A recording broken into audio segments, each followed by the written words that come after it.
صباح الخير على كل مشاهدينا، اهلا وسهلا بحضراتكم، برحب بيكم معانا وحلقه جديده ولقاء جديد في حياتنا. يوم سعيد على حضراتكم يا رب. النهارده بدايه الاسبوع، كل الناس كانت اجازه امبارح، النهارده بدايه فعليه للاسبوع، شوارع زحمه، ده امر طبيعي يوم الاثنين ومدارس وجامعات وبدايه الاسبوع. يا رب ان شاء الله يكون يوم سعيد على حضراتكم ويعدي باذن الله. احيانا او مش احيانا، الحقيقه كتير بنسمع، خاصه بقى لو في عروسه جديده في العيله، واحده صاحبتنا بنتها اتجوزت، بنت الجيران، بنت خالتي، بنت خالي، وهكذا. تلاقي بقى بعد فتره شهر العسل بشويه كده تلاقي التليفونات بقى: لا لا لا يا مامي، انا مش عارفه انا ازاي عملت كده في نفسي، انا ازاي، ده ما ده بيزعق لي، ده عصبي. تسمع بقى من العريس كمان لمامته: لا لا لا، دي ما تنفعش خالص، صدقي ان هي حتى مش عارفه تسلق بيض. هي كمان تسمع وتقول: ده طلع بخيل، بقول له نجيب هديه عشان اسبوع بنت خالد بنت مش عارف مين مش عايز يجيب. مشاكل مشاكل مشاكل وشكاوي ممكن نسمعها ونقول: ايه كم التفاهه دي؟ وخاصه اللي بيمر عليهم سنوات طويله من الزواج شافوا فيها حقيقي مشاكل اكبر من كده بكتير. لكن المحصله في النهايه وخاصه في هذا الجيل انه نسب الطلاق ارتفعت جدا. نسب بتقول انه كل 6 دقائق حاله طلاق. تخيلوا ده ما كناش بنسمع عنه زمان. المشكله كمان ان هي يعني بعد فتره بسيطه جدا من الزواج. المفروض انه كان في حاله حب وعشق وغرام وتمني امتى البيت يخلص وامتى الفرح، مجهود ونلحق نجهز الفرح ونعزم الناس ونشتري الحاجات ونجهز البيت ونحجز شهر العسل وهكذا. يخلص كل ده بقى نبتدي ايه؟ يظهر كل واحد على حقيقته زي ما بيقولوا. ايه اللي حصل وليه فعلا ده بيحصل؟ العيب عند مين؟ المشكله عند مين؟ ازاي ممكن نتفادى دي؟ لانه المشكله انه ممكن في خلال السنتين الاولانيه يكون في طفل خلاص تم بقى، يعني بقى موجود في الدنيا. هيفضلوا هما الاثنين شايلين عبء مدى الحياه، هيفضلوا هما الاثنين لازم مرتبطين ببعض، سواء بشكل رسمي او انه هينفصلوا بس الطفل هو اللي هيعاني، وهيفضلوا طول الوقت كل واحد فيهم بيعمل ايه بجذب وشد وهكذا. مشاكل كتير هنتكلم عنها، هنتكلم عن الاسباب الحقيقيه بالذات في السنه الاولى او اول فتره في الزواج. هنتكلم مع حضراتكم النهارده في هذا الموضوع مع ضيفتنا الكريمه اللي هتشرفنا بعد شويه. سريعا نشوف اخبارنا. الداخليه تدفع بتشكيلات امنيه لتامين الميادين الحيويه في ذكرى نصر اكتوبر. كل سنه وحضراتكم طيبين، كل سنه ومصر دايما طيبه وفي عزه ونصر وكرامه يا رب دايما باذن الله. أنهت الأجهزة الأمنية بوزارة الداخلية استعدادها لتأمين الاحتفالات بأعياد النصر 6 أكتوبر من خلال تعزيز تواجدها الأمني بمحيط المنشآت الحيوية بالبلاد، وتشديد الحراسات الأمنية على السجون وأقسام الشرطة تخوفا من تعرضها لأي مكروه. وتدفع الأجهزة الأمنية بتشكيلات الأمن لتأمين بعض الميادين الحيوية في البلاد، فيما يتم تفعيل غرف الحماية المدنية لتلقي أي بلاغات حول وجود أجسام غريبة أو مواد متفجرة وسرعة التعامل معها. وتعزز الشرطة من تواجدها بمنطقة سيناء للتصدي لأي أعمال تخريبية تقوم بها الجماعات المتطرفة في العريش. طنطا الرياضي يكرم طفلة أعادت مشغولات ذهبية بقيمة 50,000 جنيه. كرم مجلس إدارة نادي طنطا الرياضي برئاسة فايز عريبي الطفلة هنا محمد أحمد البدوي عضوة النادي بعد إعادتها لمشغولات ذهبية بقيمة 50,000 جنيه عقب العثور عليها داخل النادي. واستقبل رئيس طنطا الطفلة ووالدها بمكتبه وقام بتكريمها وإهداها درع النادي تقديرا لأمانتها. ووجه عريب الشكر للطفلة مطالبا أطفال النادي بالاقتداء بها، مؤكدا أن نادي طنطا سيقيم حفلا كبيرا لتكريم الطفلة، موجها الشكر لوالدها على حسن تربيتها. بالتأكيد طبعا شيء عظيم، مشغولات ذهبية في ظل ظروف اقتصادية قيمتها 50,000 جنيه. بالتأكيد ممكن كانوا لو بس يعني لو هي مش متربية كويس، أو هي مش فاهمة معنى الأمانة، أو لو هي مش فاهمة إنه ده حرام شرعا وقانونا وكل شيء، فبنحيي بالتأكيد الطفلة. بنتمنى أن كل الأطفال يكونوا مثل الطفلة هنا محمد أحمد البدوي. رئيس شركة السكر: الأرصدة آمنة والأزمة مفتعلة والسبب جشع التجار.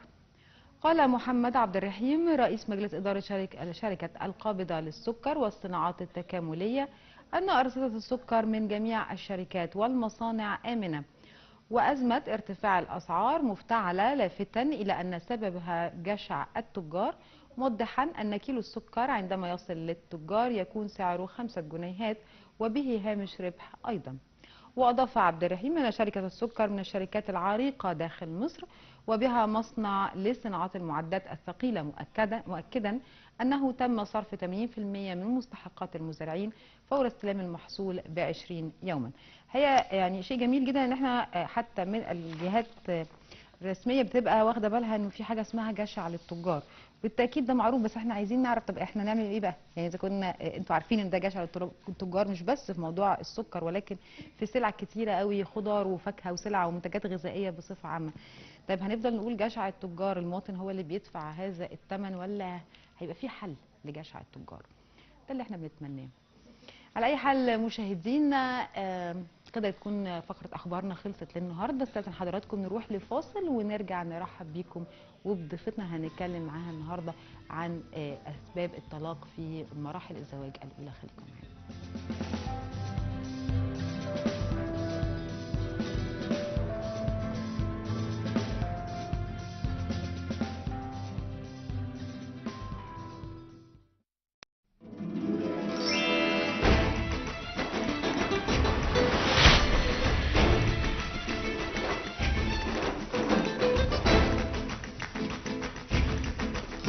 اعرف اخبارنا وشاهد برامجنا بس مباشر على موقعنا.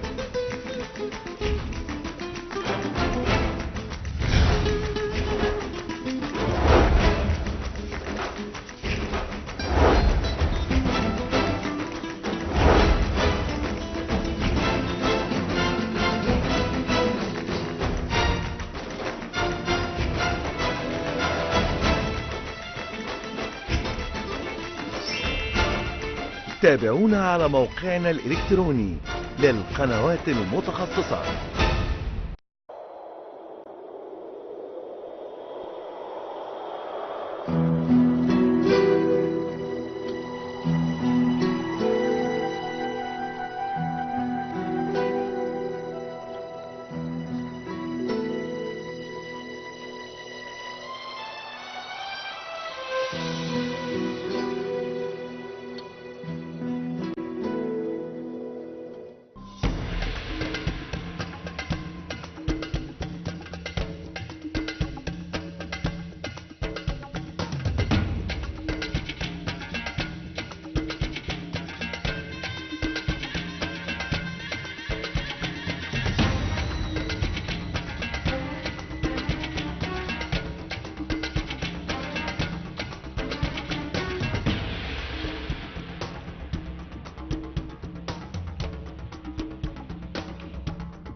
اهلا بكل مشاهدينا، برحب بحضراتكم مره تانية. طبعا بيسعدنا تواصل حضراتكم معانا من خلال ارقام تليفوناتنا تظهر على الشاشه. متابعه الحال مع حضراتكم على الهواء مباشره، وزي ما نوهنا في البدايه بنتكلم عن اسباب الطلاق. يعني لما بتقعد مع سواء الرجل او المراه بعد الطلاق وتقول مثلا تتكلم مع حد فيهم، طيب انت ايه اللي كان عاجبك فيها في الاول، او انت كان عاجبك ايه؟ تلاقي انه انا مش فاهمه، انا كنت باين تقريبا نايمه، كان مرايه الحب عاميه، انا ما كنتش شايفه كل عيوبه، ده فيه وفيه وفيه فيه. نفس الشيء بالنسبه للراجل. ايه اللي بيحصل؟ الغلط من فين؟ من قبل الجواز، ولا مع بدايه الزواج، ولا عدم تحملنا المسؤوليه، ولا في عناصر اخرى بتتجمع علشان توصل في النهايه ان يقال انه 49% من نسبه المطلقات او نسبه الطلاق اللي بتحدث في السنه الاولى من الزواج. يعني تقريبا نص اللي بيطلقوا بيبقى في السنه الاولانيه، وبتتدرج بقى النسبه فيما بعد كل ما زاد عدد السنوات الزواج. على اي حال خلينا نرحب بضيفتنا اللي هنتكلم معاها اكتر في هذا الموضوع، الاستاذه مروه مصطفى، استشاري علاقات اسريه. اهلا وسهلا بحضرتك. اهلا بيك. صباح الخير ومنورانا. الحقيقه تقعدي مع ناس كل واحد بيقول حاجه شكل، يعني تلاقي مثلا البنات في هذا الجيل يقول لك لا جواز ايه، انا مش بفكر خالص في الموضوع دلوقتي، انا عايزه اسافر بره، ادرس اكتر، اشتغل، الف في العالم. فكره الجواز مش متواجده قوي. ده جزء من الناس. في بنات تانية تقول لك لا انا هشتغل بس انا محتاجه اتجوز، بس عايزه مواصفات معينه اللي هي مش موجوده اساسا، فهي يعني دخلت في نفس الكورنر. الشباب بقى بتلاقيه انه في ناس وصلت ل 30 و35 و38 ويقول لك انا خايف من اللي بيحصل حواليا فلا انا مش عايزه اتجوز. وتلاقي بقى على الناحيه الثانيه لا ناس مستعجله قوي، شباب في سن صغيره مثلا 22 سنه 3 اول ما هتخرج من الجامعه راح لبابا على طول انا عايزه اتجوز. زميلته بقى في الجامعه لو بدا يشتغل فدي، او كان بيتدرب في مكان هي كمان بتتدرب في نفس المكان، يعني في مواصفاتهم كويسه ولكن في استعجال في الحاله الزوجيه. خليني اسال حضرتك في البدايه، بما انك علاقات اسريه، انا كنت بقول ان نسبه 49% من النسب الطلاق هي اللي بتحدث في السنه الاولى، النسبه دي مظبوطه، زادت، قلت، ايه؟ لا، هي طبعا النسبة دي مظبوطة، بس خليني اقول لك ان يعني بالرغم من اللي انت بتقوليه ده، ان عندنا في الوطن العربي 47% نسبة الطلاق في السنين الاولى من الزواج. وبالرغم من ان في انفصال عاطفي فعلي واقع في كثير جدا من البيوت اللي هو زوجين عايشين تحت سقف واحد لكن كل واحد في ناحيه. وبالرغم من ان في نسبه كبيره من الازواج تعساء في حياتهم، وبالرغم من ان التعاسه دي هي السبب الرئيسي في جميع المشاكل والامراض النفسيه، وبالرغم من ان الانحرافات السلوكيه عند الاطفال والمراهقين سببها الاساسي المشاكل الزوجيه والطلاق العاطفي والفعلي، الا ان الناس مش قادره تدرك لحد دلوقتي ان الزواج علم وليست عادات، الزواج علم وليس اجتهادات شخصيه، الزواج علم وليس خبرات سابقه من امي واختي وجدتي وخالتي وجارتي.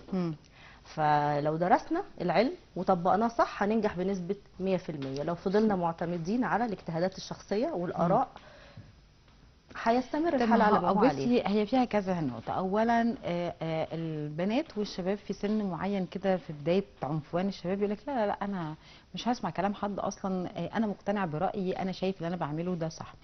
لما هتيجي تسمعي الخبرات التانية هيقول لك طب ما احنا كلنا اتجوزنا والحياة مشيت، هو الجواز فيه مشاكل بالظبط. ما هو ده الملح اللي بيتحط على الأكل عشان يبقى كويس ونعيش وخلاص ونربي عيالنا وخلاص. فكرة الخلاص دي مفيش خلاص، احنا مكملين حياة تعيسة ما فيهاش حب ما فيهاش مودة. وللأسف الخبرات السابقة بقى دي بتتنقل للأولاد، والأولاد بينقلوها للأولاد لحد الجيل السابع. يعني بنفضل مستمرين في هذه المنظومة إلى ما لا نهاية. فالحل الوحيد عندنا هو الدراسة. ندرس زي ما بنخش ناخد كورس انجليش، بنخش ناخد كورس كمبيوتر عشان الشغل طالب كده، لا انا قبل لما اوصل لسن الجواز وقبل ما اجي اتجوز اخش اخد كورس ارشاد اسري. هياخد مني قد ايه؟ اسبوع 10 ايام، بس هبقى عندي العلم وعندي الاساس. لو انا اوريدي متزوج وعندي مشاكل، يا اما اخش ادرس يا اما اقرا يا اما الجا لحد من الناس المختصين في الكلام ده، من غير اجتهادات شخصيه ومن غير الخبرات بتاعه الناس اصحابي اللي بقعد معاهم على القهوه، او امي تديني نصيحه او ابويا يديني نصيحه. في ناس مختصه بالكلام ده هتقول لك المفيد، ما تاخدش اي خبرات من اي حد.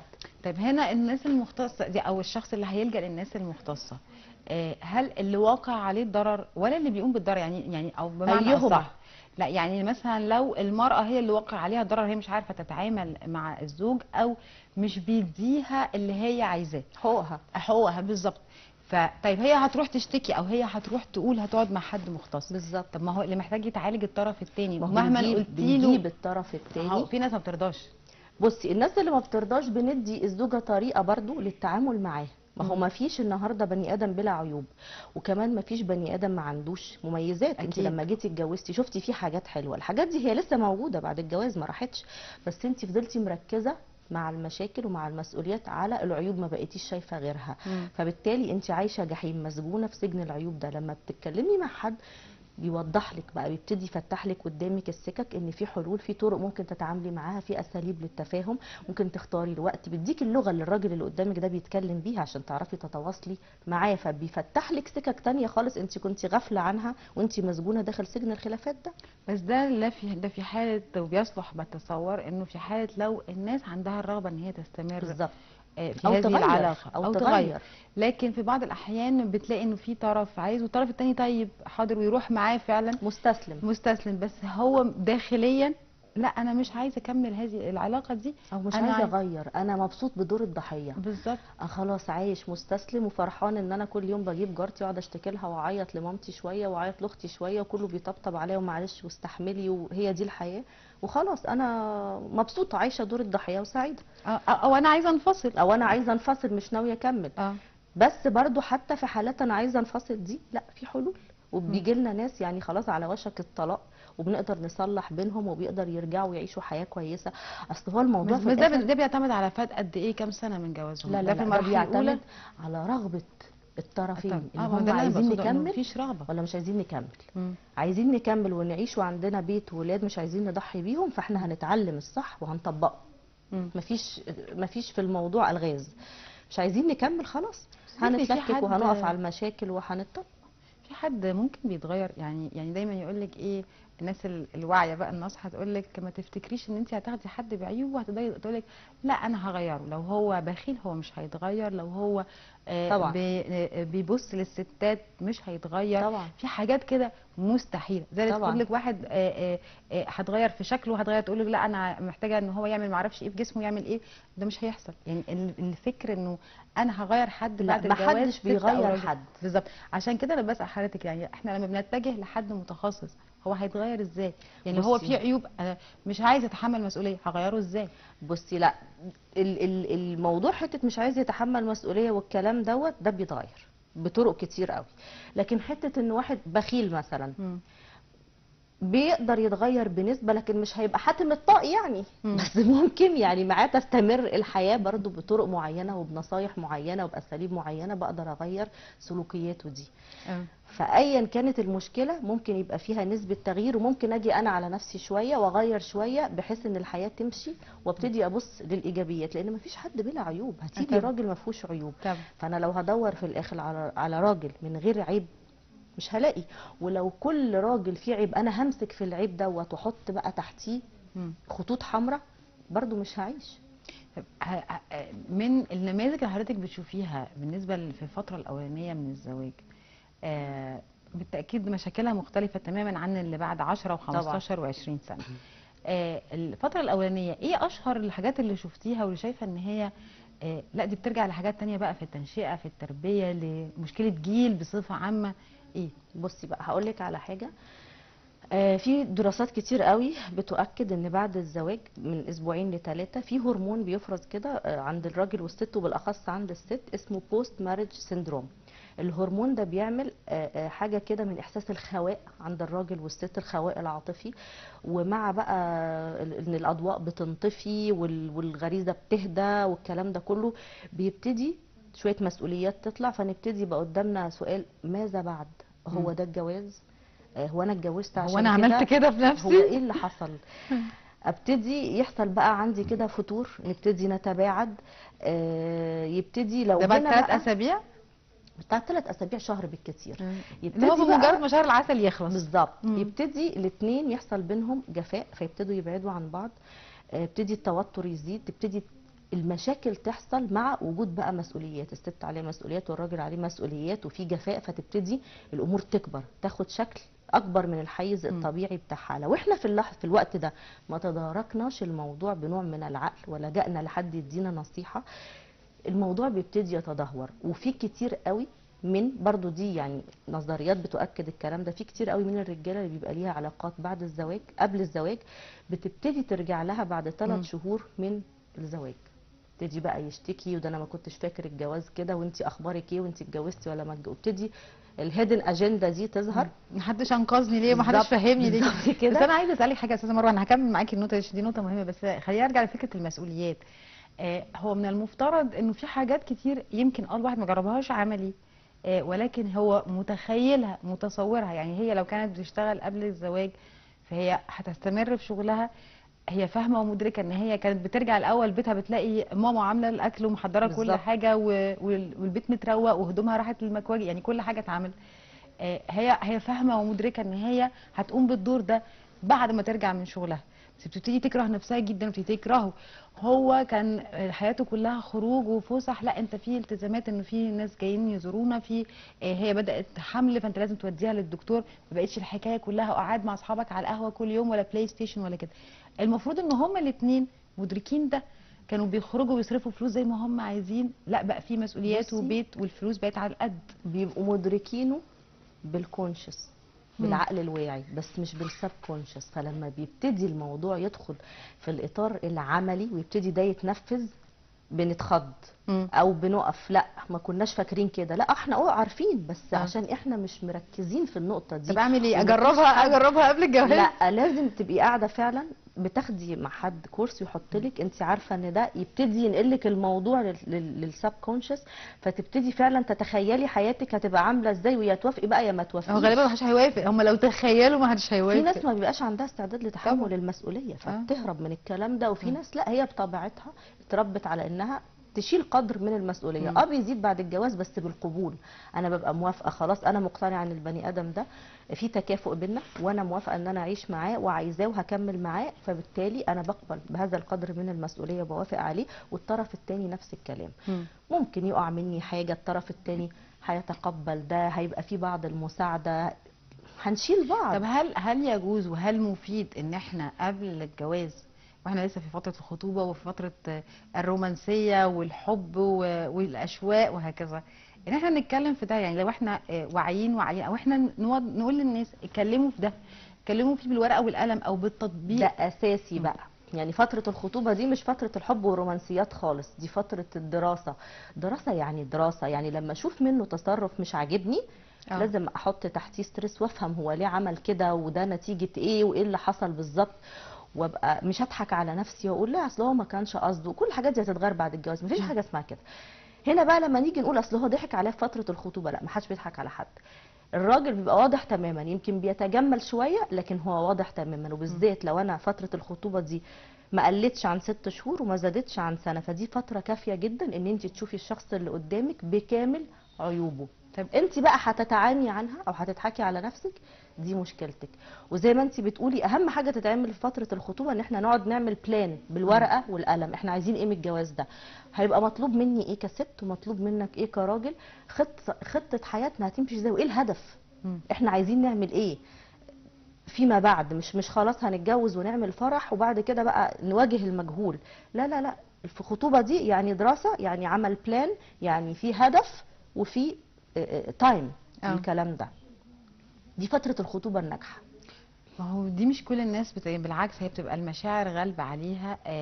طب لو انا اكتشفت او انا اكتشف ازاي، زي ما حضرتك كنت بتقولي في سياق كلامك انه الناس بتتجمل وده امر طبيعي طبيعي، بس اولا كل واحد عنده برضو وقت للتجمل اكتر من التاني، بالاضافه لانه احنا عايزين نتجوز، فرغبه الجواز بتخلي نتغاضى عن حاجات، يا اما ما اشوفهاش كويس، يا اما ان انا ما اعملهاش عشان ما اضايقش الطرف اللي قدامي. ما هي دي بقى ان انا هنا بضحك على نفسي. طب ما انا اعرفها ازاي؟ يعني اعرف، يعني اعمل ده ازاي؟ اعرف يعني إزاي؟ النهارده عايزه تقنعيني ان لو في راجل بخيل مش هيبان في فتره الخطوبه ان هو بخيل؟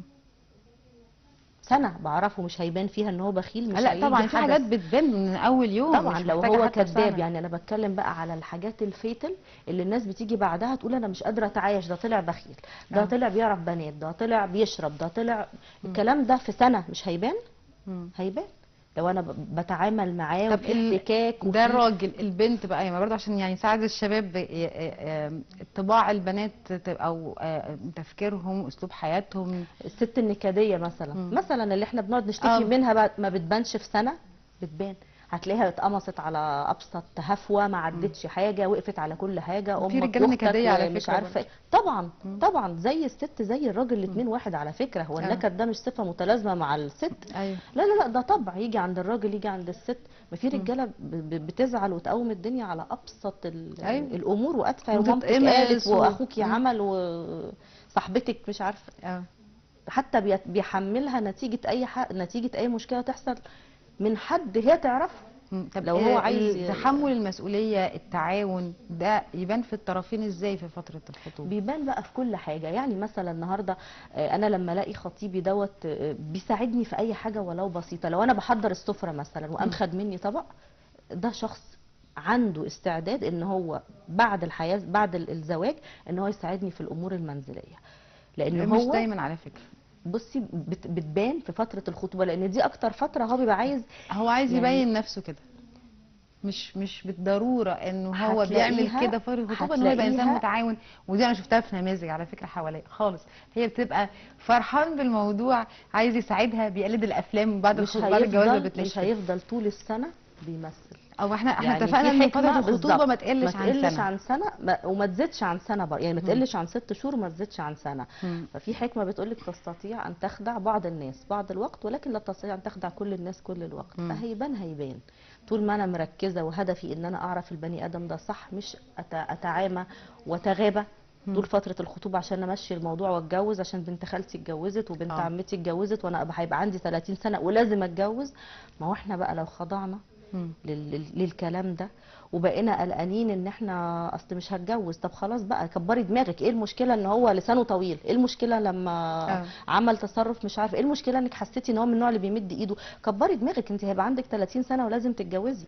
لو انت مشيتي بالطريقه دي فانت لازم تطلقي او لازم تفشلي على الاقل تعيشي حياه تعيسه. عارفه ان في ناس بقى وصلت لمرحله، مش هقدر اعمم، بس يعني في بعض الاراء يقول لك خلاص اتجوزيه خليفي لك حته عيل وتطلقي عشان تبقي هربتي من فكره العنوسه، هربتي من فكره كلام الناس والزن والاب والام، خلفتي عيل عشان يبقى عندك ولاد، ما تعيشيش لوحدك وخلصت الحياه لك بالظبط كده. انا مش عارفه الافكار دي يعني مدى انتشارها في المجتمع وتاثيرها على المستقبل. هي دي بقى الخبرات السابقه اللي الاجيال بتنقلها لبعض.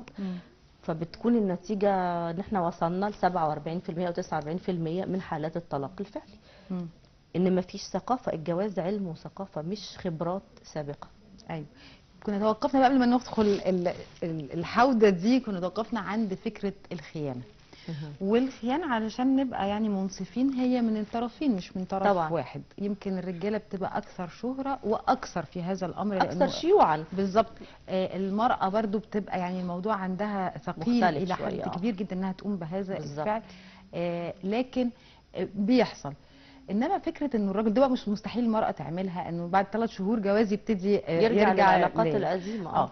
هو ما بيبقاش بغرض الخيانه، هو بيبقى بغرض ان هو يعني عاوز بقى يعني هو عنده ملل في الحياه. بالظبط. فبيحاول يخرج من الملل ده بانه يرجع للعلاقات القديمه ويفتكر فلانه دي كان بيتبسط معاها وعلانه دي كان بتحتويه في الكلام ده. الكلام اللي بيتقال اصلا مش محتوياني، اصل كذا وفلانه دي بتديني كذا. على قصه كوميديه شويه، يعني الغرض منها كان كوميديا. فكره الراجل بعد فتره من الزواج بدا يدخل، احنا طبعا هنتكلم فيها موضوع مواقع التواصل الاجتماعي والتكنولوجيا بصفه عامه.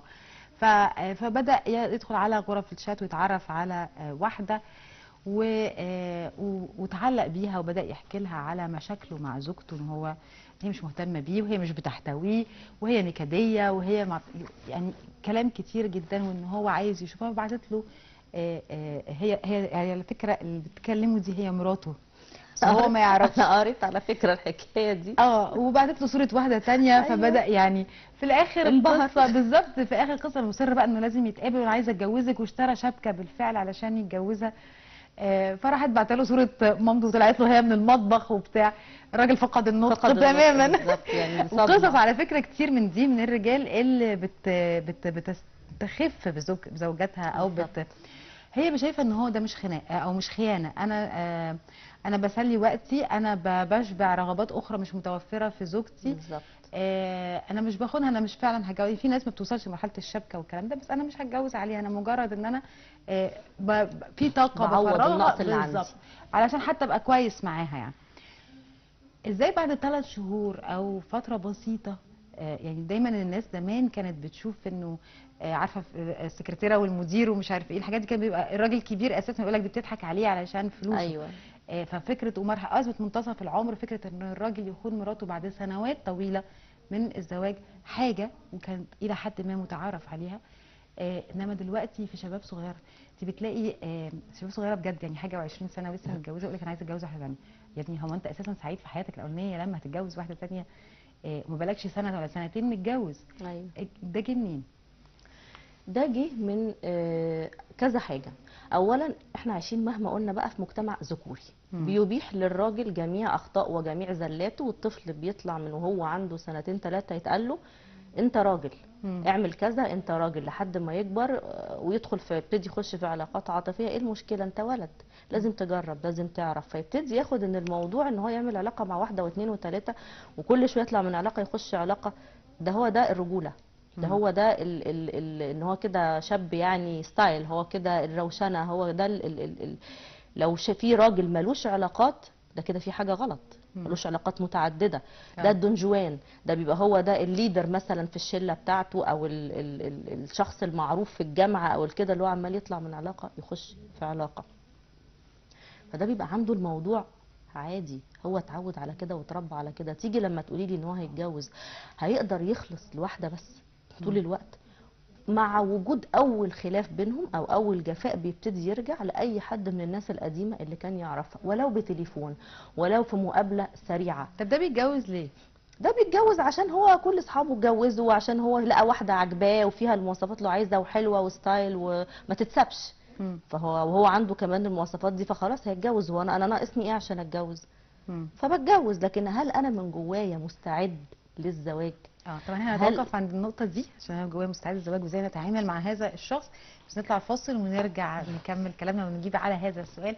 خليكم معانا مشاهدينا، فاصل قصير ونعود.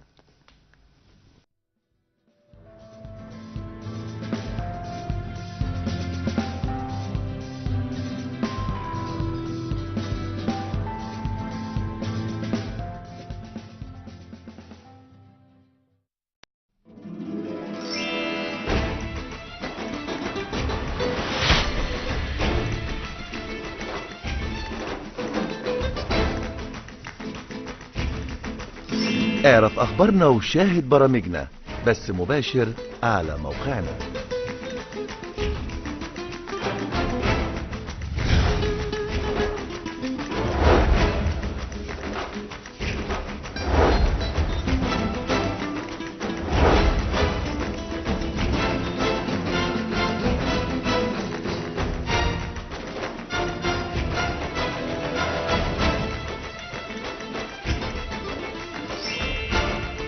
تابعونا على موقعنا الإلكتروني للقنوات المتخصصة.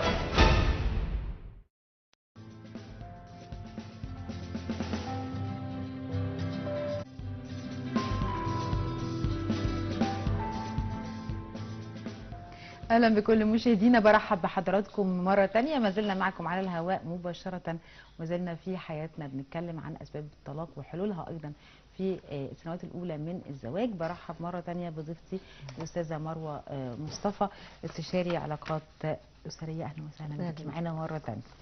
كنا توقفنا بقى عند الراجل الخاين اللي قلنا ان هو عجبته فلازم يتجوز، او ان هو شايف انه ما يتجوزش ليه، هو عنده كل الامكانيات اللي تتزوج بس هو من جوه مش مستعد لهذا الزواج. بالظبط. الاستعداد ازاي؟ يعني هل ده معناه انه اي رجل لديه علاقات نسائيه متعدده، او ده على فكره بيحصل عادي، يعني تلاقيه في مرحله الثانوي مرتبط بالبنت اللي معاه في المدرسه او بنت الجيران بالظبط، دخل الجامعه ارتبط بزميله له في الجامعه، لما راح الشغل او اشتغل هتلاقي عجبته واحده في الشغل، وفي النادي يعني في هتلاقي ممكن في مرحله عمريه مثلا كل 6-7 شهور مع واحده، لان هو لسه بينضج يعني لسه تفكيره صغير. فانا احكم على ده ازاي ما بين ده وما بين اللي حضرتك بتتكلمي عنه اللي هو يبقى دونجوان او ان هو اعتاد على كثره العلاقات في حياته؟ بصي، هو مفيش حد او مفيش راجل ما بيمرش بتجارب قبل الزواج، بس في فرق بين تجربه علشان انا حبيت، وفي فرق بين تجربه عشان انا معتاد. ده عشان انا ما اقدرش اقعد كده، ما اقدرش اقعد فاضي. انا متعود يبقى في واحده بتصحيني الصبح، وواحده بتكلمني الظهر، وواحده معايا بالليل، وواحده في الشغل بروح ده اللي هو عنده اكتر من واحده في وقت واحد. بالظبط. ففي فرق، وفي فرق بين واحد لا مرتبط بواحده وبيحبها ويتمنى ان هو او يامل الزواج منها وما بيحصلش. الظروف ما بتبقاش مهيئه وما بيحصلش فبينفصلوا عن بعض. ففي فرق بين ده وبين ده. المعتاد العلاقات ده شيء طبيعي ان هو يعمل كده بعد الجواز، لان هو صعب ان هو اتعود على الحياه دي، بقت خلاص زي ما بيصحى طب ما هي يغسل مراته، وشه. ما هي معاه صحي الصبح وممكن تكلمه هو في الشغل. هو هنا لازم يقف وقفه بقى مع نفسه بامانه وبضمير. انا النهارده هتجوز، هقدر ادي اللي قدامي دي، هديها حقوقها بما يرضي الله، وانا فعلا داخل الزواج عشان اقيم علاقه قويه وثابته، ولا انا داخل اجرب، ولا انا داخل اهزر، ولا انا داخل عشان مش خسران حاجه.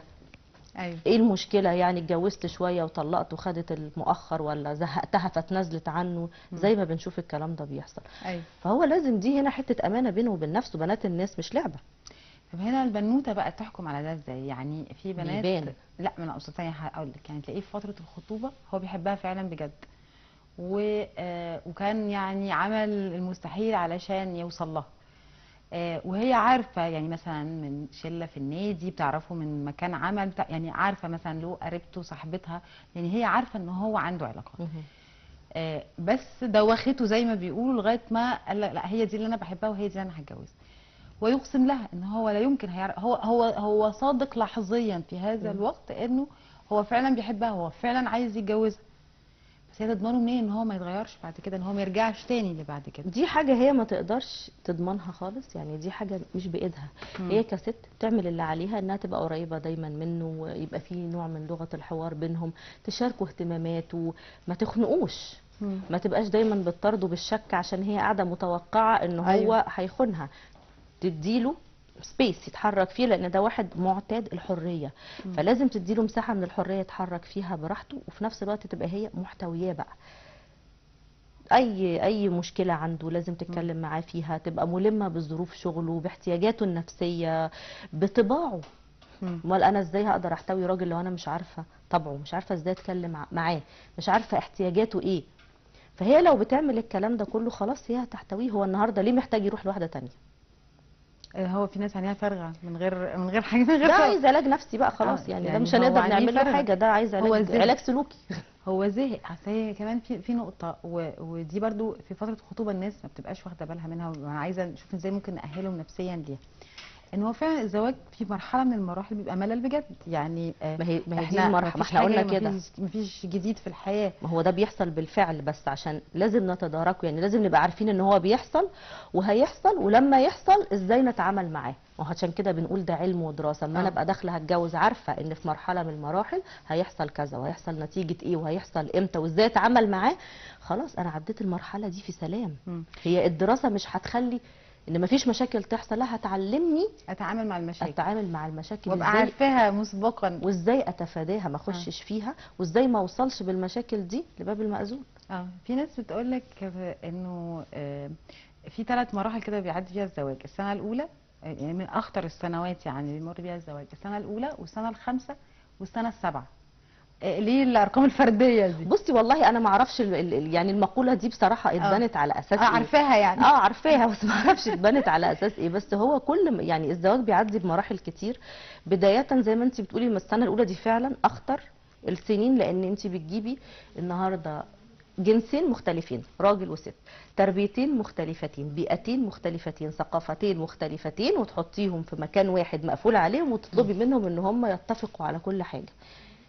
صعب جدا طبعا. جدا. فانت عشان توصلي لده لازم يبقى في هنا ثقافه، وهنا في ثقافه، وفي اتفاق مبدئي مسبق على حاجات كتير قوي، وفي لغه حوار، وفي تفاهم، وفي قبول وموده، وفي مساحه من الغفران والتسامح، وفي بيز بنبني عليه حياتنا، وده بيبقى بالاتفاق من قبل الجواز. بالظبط، ده لازم يبقى هما الاثنين. طب اخد فضيله الشيخ محمد ربيع، الامام الاول بوزاره الاوقاف. صباح الخير يا فندم.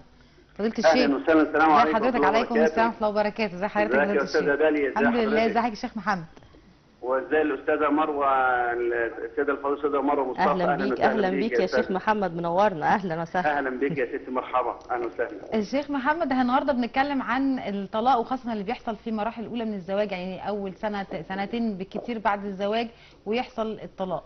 من ايه اللي ناقص الازواج؟ مين المسؤول؟ احنا بنتكلم النهارده عن ارشاد نفسي واسري. المساجد، المشايخ، ايه الدور المفروض يقوموا بيه علشان نحاول ننقذ ما يمكن انقاذه؟ النسبه بقت عاليه قوي يا فضيله الشيخ.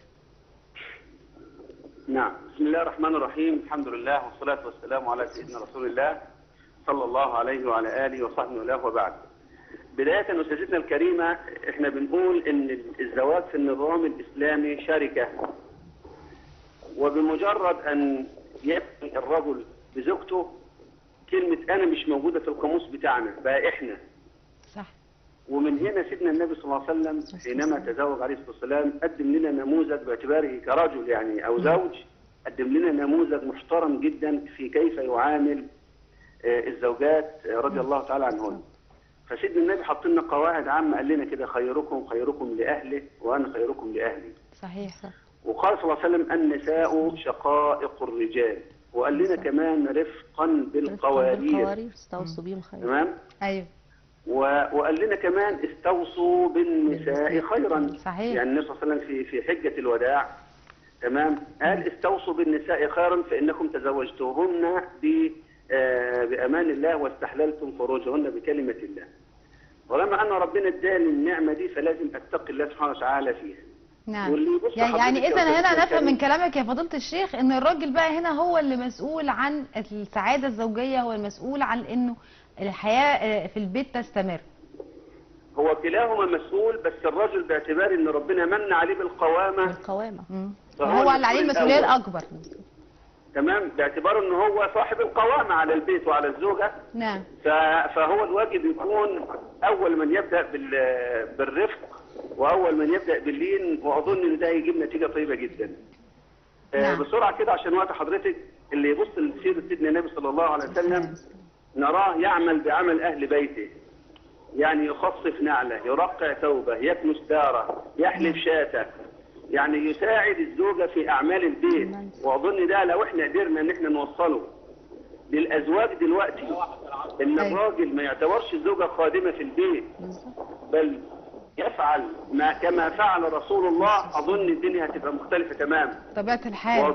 وأظن السعادة الزوجية يعني هتحل على البيت، لما النبي صلى الله عليه وسلم بجلال قدره عليه الصلاة والسلام وبما ألقي على عاتقه من مسؤولية الدعوة وإدارة أمور الدولة الإسلامية، ومع ذلك بيسيب وقت أيوة، وما كانش بيقصر في أمور بيته. فده طبعا دلالة قاطعة على أهمية دور الزوج في إسعاد الزوجة واستقرار البيت. بنتمنى يا شيخ محمد ربيع، أنا بشكرك شكرا جزيلا، نورتني، وبشكرك على هذه المداخلة.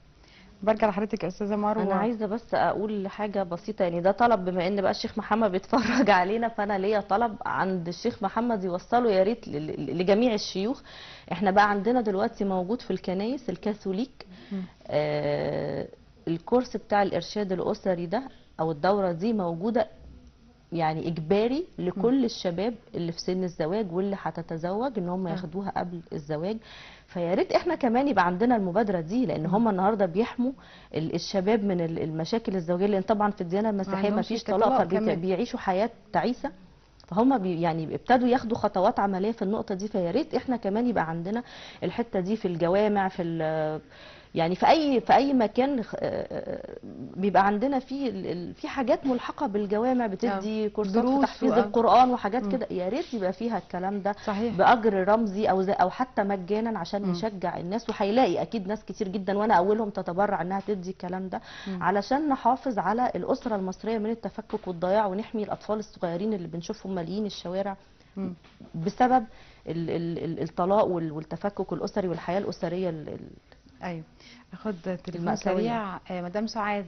الو، صباح الفل. صباح الفل، اهلا وسهلا بحضرتك. كعادتكم بتناقشوا مشاكل حياتنا. ربنا يكرمكم وبشكركم طبعا، وانا يعني واحده دايما معاكم بتفرج. عارفين انك منورانا دايما يا مدام سعاد. لا دايما الحقيقه برامجكم بتعجبني جدا.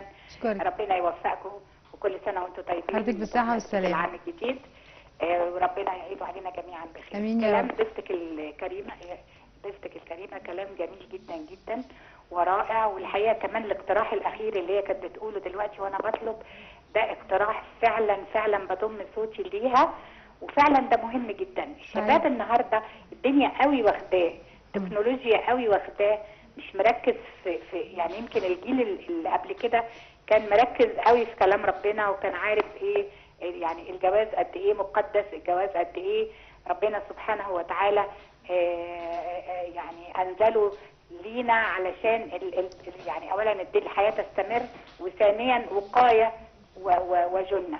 ولكن الجيل الجديد ده هو مش مدرك.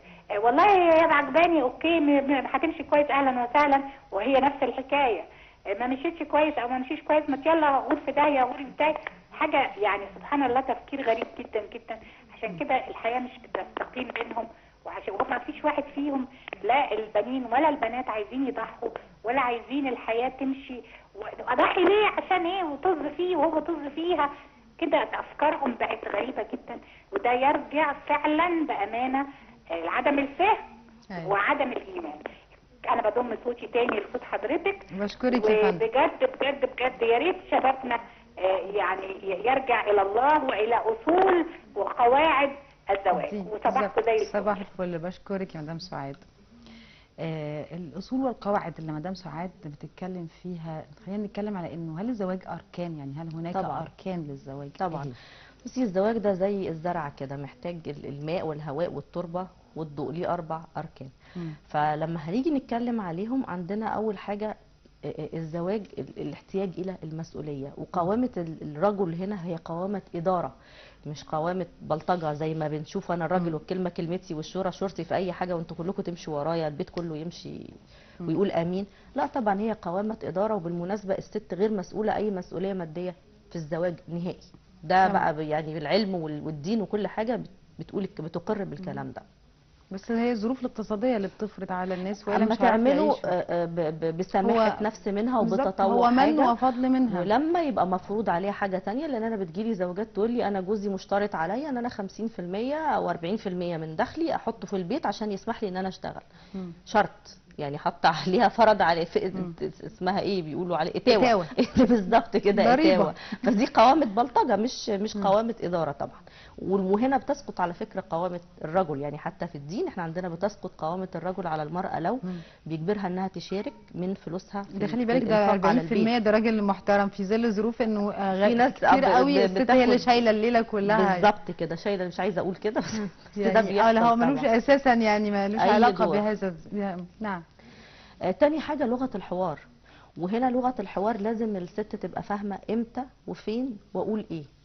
عشان كده لازم يبقى فيه فهم لسيكولوجية تفكير الرجل واللغة بتاعته، هو بيفهم الكلام ازاي. فتالت حاجة التوكيدات الإيجابية. الست لازم هنا عندها يوصل لها التوكيدات الإيجابية دي بالكلام مقرن بالافعال. يعني انا النهارده بحب مراتي وبعمل لها حاجات حلوه قوي، بس ما بقولهاش خالص، ما بعبرش عن الحب ده.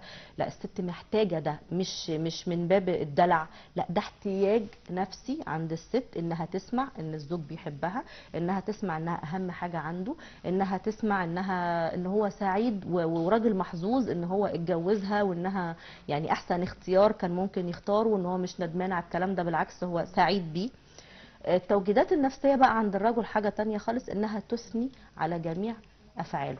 يعني جاب لك في يوم تحب ترفع من الروح المعنويه كده، تشجع 2 كيلو طماطم عليها يا ستي وطلعوا مفعصين، تقولي له يا ده تفاح اللي انت جايبه ده، هبروزهم دول مش طماطم مش هيتاكلوا. ما اقولوش ايه اللي انت جايبه دوت انت ما بتعرفش تعمل وتسوي. لا لا، لازم اثني على جميع افعاله ايا كانت هو ايه.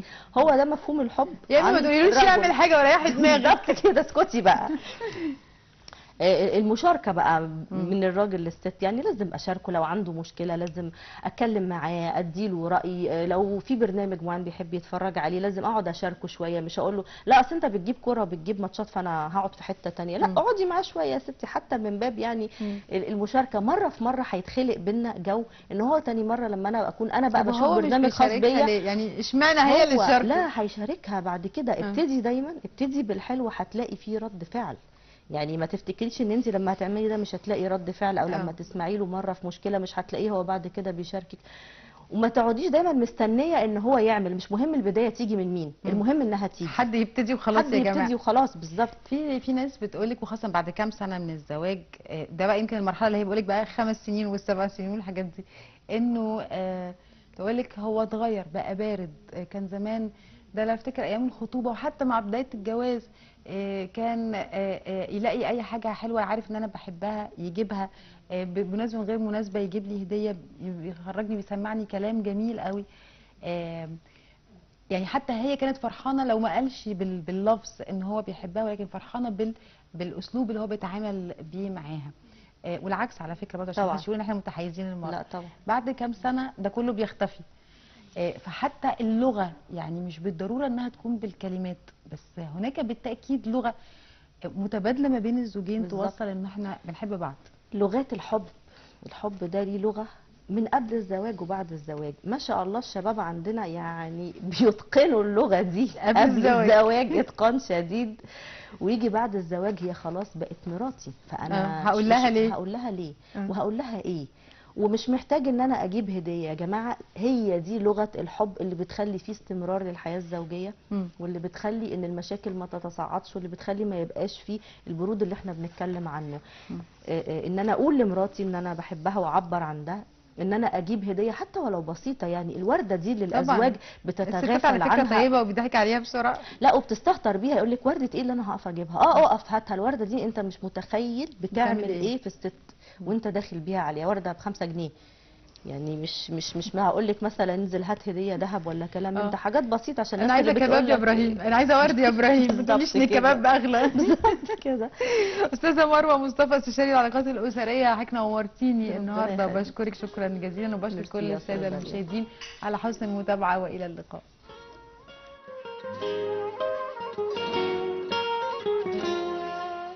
في عز ما تكون الدنيا واخدة الواحد، تنادينا تلاقينا ثانية الكل في واحد. في عز ما